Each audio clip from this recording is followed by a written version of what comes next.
Wacky Wednesday. How are we doing, everybody? We're repping Undertaker.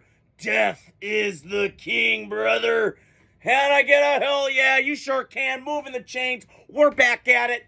Crazy day today. Kind of dead. But then I found something that I really was excited about. And that is the Raiders. My Raiders. I need a shout out. Raiders. The Raiders extended my guy, my doppelganger, who's got the same Energizer Bunny, feel to it. Max Crosby, 3 years, $106 million, 91 guaranteed. I know that was just a mouthful that I just spilled, but I am fired up. Good for them. I know Packer fans and everybody else wanted Max Crosby. The Raiders and Packers, they always get the leftovers. Either the Raiders players go there or, whatever. But Max Crosby's a Raider. For 3 years, we got him down packed. Highest paid player, non-quarterback in league history. He's probably going to go up and up more and more with certain guys like this. But he deserves every damn penny, okay? He's unblockable. He's the hardest working guy on the team. He works his ass off. I remember years ago, Mayock, when they drafted him, he said the same thing. Energizer Bunny, man's man. I'm like, hey, this guy. It reminds me of me. So I'm fired up for that. And then they signed Alex Kappa today. The Raiders did a guard. I know he had a struggle last year, gave up 8 sacks, 51 hurries he gave up. Down year for him, but he is a starter. He won a Super Bowl with Tampa. He's seen some shit, okay? Just 3 years ago, or 4 years ago now, he was a Pro Bowler. I mean, he had some great numbers. So I think that's a solid move for the Raiders to me. I know Mitchell Renz, who does the Raider Report on Instagram, and I follow him, along with my guy Andrew. Shout out to Andrew, my buddy. Biggest Raider fan on the East Coast. I will say, though, this move to me reminds me, and I know Moneyball's one of my favorite movies of all time. Sports or in life and anything. And I took a lot of messages from that movie. And this move to me reminds me of when they're in the war room with all the scouts and they're trying to replace all those guys. And this guy. Now, he's well known. But to me, I feel like with Alex Kappa, I'm getting a guy that knows what he's doing. He's Super Bowl champion. He's been there, done that. And the Raiders could use all the offensive line depth that they can have. Now, I read some reports today and some comments as I'm getting before on here. Oh, it's Alex Leatherwood all over again. No, we're not going down that fucking route, okay? First of all, that was one of the worst Raider picks that I've ever seen in my life. First of all, I never heard of Alex Leatherwood. All I know is he went to Bama, he won the Natty. Nobody fucking heard of him. I mean, I listened to 2X scouts and listened to people. They're connected in this shit. They didn't even heard of him. So, this is not an Alex Leatherwood situation. You didn't draft the guy. Tampa Bay did.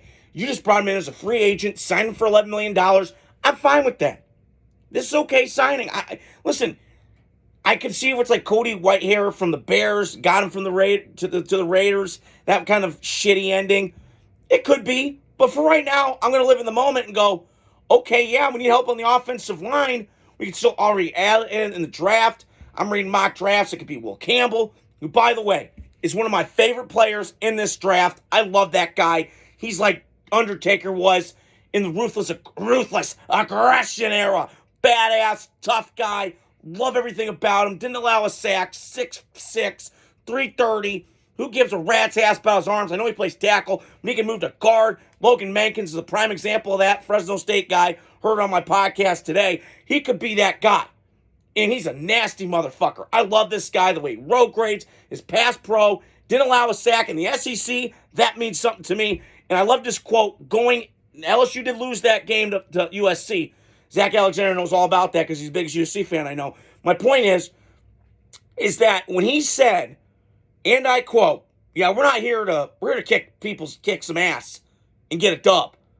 When everybody in Vegas, you know how that is, the lights, the glamour, all that shit, that's my kind of guy. Old school, tough, love it. Now, if you pair him with Kappa and Colt Miller comes back and he gets back to his normal self, then you got something on the offensive line. So this isn't a signing to me that I'm going, all right, I don't love how much money they gave him, but this is a very decent deal. See what happens, and let's roll the dice and see what goes. So, the second thing I want to talk about was Seattle is doing some changes here, folks. They're shifting. Seahawks shift, a little SS action. So, DK Metcalf requested a trade, and they just cut Tyler Lockett today. Tyler Lockett, excuse me, got cut while I was at work today. Solid news from Adam Schefter. And then DK Metcalf requested a trade. So, my take on that is, this is different. Because I talked to Brody Solmonson. I was talking to my guy Derek Solmonson. I love you, bro. And we were talking on the combine on our way home and stuff. Now, I've made the argument the last couple of years. I think Seattle's like Tampa. They're right there. They need a quarterback. They're kind of like that before Brady, where I'm like, ooh, damn, like everything's there. The defense, the run game, your offensive line needs a little bit more beefed up. But you got all the pieces. You have the three-headed monster with Lockett, Metcalf, and Jack Smith and Jigba. So now you got some pieces. Well, now it's kind of shot. I don't know. You're going to have to pay Geno. DK wants out. Does he want out? I don't know. I think he's been a good soldier in Seattle. But, the other thing is with these receivers, I've seen this my whole life. I heard the Coward say this today, is that, you get to a point with these guys, the outspokenness outweighs it. And I'm feeling like with DK, he's produced. Yes, he's great. But what's the production? The production's still good for DK. It always has been. But it's the pain in the ass shit. There's always the line of, does your problems, production outweigh your problems? Well, when it doesn't, and your problems outweigh your production, then it's time to go bye-bye. So, and I've been saying this for years. I heard this last year, and I say it to be true. He is the modern-day Terrell Owens, and it is not an exaggeration, not a shot. He's that guy. Now, unlike Terrell Owens, they both have similarities, both similar body type, the stride, the fast, big body type, can go up and get it, drop some balls here and there, runs hard, plays angry. With T.O., by the whatever it was, you're kind of feeling like the same kind of career arc for DK. Terrell Owens got drafted by the Niners in 96 from Tennessee Chattanooga. Then by 2004, he lasted a long time with the Eagles, but he kind of bounced around after that. And it was the same reputation as, for him, Terrell Owens, as I don't think it's on that same level as DK, but I have a feeling it could be.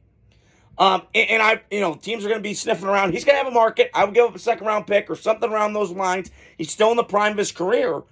But I was thinking about this tonight as I'm pulling in my driveway tonight. I'm really getting these teams tonight. They had ESPN on the gym. And, it was Chargers, it was Ravens, it was Patriots, it was all these teams. The one that came across my mind was the Chargers. And I had a thought, and I said, okay, Chargers is fascinating. You know why? Because Chargers did this a couple years ago. And what do you mean by that, Sammy? It took Anquan Bolden. Veteran guy. Seen the ringer, kind of big body guy. I think he goes to Chargers. Now, maybe the Chargers go, we're going to wait. We're good, bro. Okay. DK Metcalf's going to have a market. Now, to the other guy, Tyler Lockett, he's been there his whole career. In Seattle, he's been a soldier. He's been great. I love Tyler Lockett. Everything about the guy I love. So, again, I think it's a weird day in Seattle because they got rid of some safeties. They're getting rid of some cap space. It's the weird time of year. Everybody's cutting people and all that stuff. But keep an eye on where DK goes because I'm hearing Raiders too. Now, again, I was thinking about this on the way home tonight. Okay. But do I really want to go down that route again? Because we already did it with Devontae. We got burned. We had production, but it wasn't what we wanted. And I know Pete Carroll and he's trying to bring some Seattle guys over to kind of make it work. But we'll see. I don't know. My only guess is I would much rather have Lockett right now. Now, Lockett's a descending player. Not what he once was, but still can produce. But if I had a chance, DK would be my guy. Because then you put him, Bowers, that kind of weaponry for a quarterback that's kind of looking at the market going, damn, that's pretty enticing. So be on the lookout for that. That's all I want to touch on here tonight. I just cannot believe the Seahawks cut these guys. I mean, DK wanted to trade, got it. But Tyler Lockett's kind of fascinating. I don't get it. But I kind of can understand it. They got Jack Smith and Jigba. They're going to get some other receivers. So that's all I want to touch on here tonight. Love you guys. Appreciate it. Have a great night. Adios. Godspeed.